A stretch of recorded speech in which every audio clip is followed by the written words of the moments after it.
And we start with the latest on the massive mine blast that has so far claimed the lives of 104 people in northern China. A government official has said there were too many workers underground at the time of the explosion. Chao Tia-chui from the State Administration for Work Safety said there were too many platforms and workers inside in an effort to increase capacity. The weekend gas explosion, China's worst mining accident in 2 years, was a blow to the government's recent efforts to improve safety standards in the industry, the deadliest in the world. The massive blast happened in Hegang City in Heilongjiang province at night when some 500 miners were working below ground. Most escaped, but 104 were confirmed dead, and an additional 4 were missing and feared dead. Families of the dead have been told they will receive around $44,000 in compensation.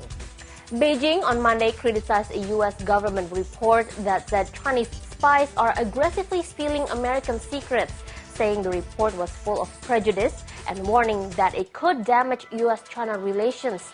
The annual report by the U.S.-China Economic and Security Review Commission to lawmakers said last week that American officials believe Chinese spying is growing in scale, intensity, and sophistication.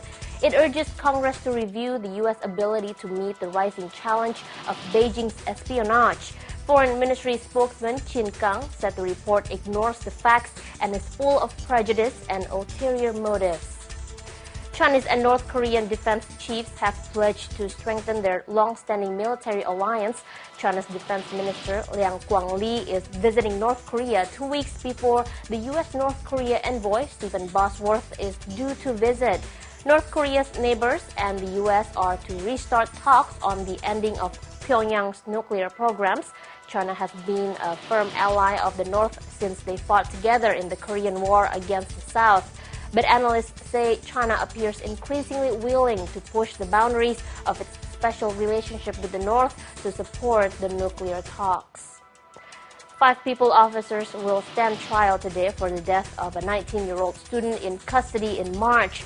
The 5 suspects are accused of torturing Shu Keng-rung, a high school student, to death in police custody on March the 8th. Shu died in hospital half an hour after suddenly falling ill while under arrest for murder. Police said he had suddenly shown symptoms, including his face turning yellow, a weak pulse, and dribbling at the mouth. Police said Shu confessed to the murder of a schoolgirl. All 5 suspects were removed from their posts after Shu's death. Prosecutors accused them of power abuse and negligence of duty.